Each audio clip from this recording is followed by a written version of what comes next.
আন্দোলন মূল কারণ হচ্ছে যে বাদশা ভাই আমাদের বিএনপির জন্য একটা পিলার। উনি আজকে 17 বছর নির্যাতিত হয়েছে, কারা নির্যাতিত হয়েছে, অনেকবার জেল খেটেছে। ওনার বিরুদ্ধে যে ষড়যন্ত্রমূলক কাহিনী তৈরি করেছে, উনি কখনো চাঁদাবাজি, দখলবাজি এগুলোতে লিপ্ত ছিল না। আমরা আমাদের গণতন্ত্রের মা বেগম খালেদা জিয়া দেশনেত্রী, ওনা আমাদের মা, আমাদের মায়ের দৃষ্টি আকর্ষণ করে বলছি, আমাদের বাদশা ভাইয়ের এই বিচারটা সুষ্ঠুভাবে, আমরা বাদশা ভাইকে আবার ফিরে পেতে চাই। বাদশা ভাই যুবদলের একজন পিলার, বিএনপির একজন পিলার, আমরা ওনাকে আবারও পুনরায় ফেরত পেতে চাচ্ছি আমাদের মাঝে। তাই আমরা একসাথে একত্রিত হয়েছি।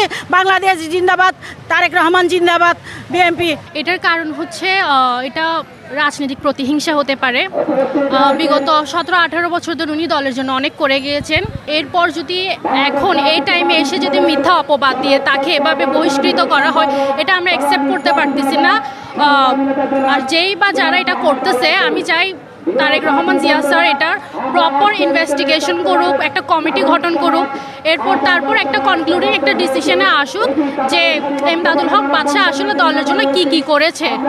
আপনারা বিভিন্ন জায়গায় যান, মিডিয়া নিয়ে যান, আপনারা জিজ্ঞেস করেন উনি কি করেছে কি করেন, কখনো রাজপথ ছাড়ে নাই। বুক পেতে সবসময় করছে মানুষের জন্য। মানুষ রাজনীতি করে পার্টির টাকা দিয়ে, আমার বাপ রাজনীতি করছে পকেটের টাকা দিয়ে, নিজের আয় ব্যয় করে দিয়েছে, আমাদের কথা কখনো ভাবে নাই।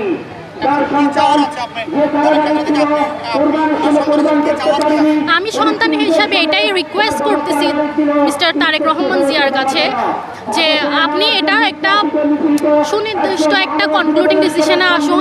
আমরা এটা অ্যাকসেপ্ট করে নিতে পারতেছি না। As a daughter it's really disappointing. And মানুষ অনেক রকম বিভিন্ন কথা বলতেছে যেটা আমাদের মেন্টালি এফেক্ট করতেছে। হয়তো সামনাসামনি বলতেছে না, পিঠ পিছে অনেক কিছু অফকোর্স বলতেছে। আর আমরা we can't shut everyone's mouth, right? So we want it to investigate it and have a proper concluding decision. That's it. আমাদের একটাই দাবি, আমরা তারেক জিয়া রহমান স্যারের কাছে অনুরোধ করতেছি, উনি দীর্ঘ 17 বছর রাজনীতি করেছেন, অনেক মামলা হামলা, ইভেন আমাদের বাসায় পর্যন্ত অনেক হামলা করেছে। আমরা চাই ওনার সুস্থ তদন্ত করে তারেক জিয়া রহমান এবং ওনার দলের কমিটি ভারপ্রাপ্ত যারা আছে তারা এটা সুস্থ তদন্ত করে তাকে বহিষ্কার প্রত্যাহার করুক।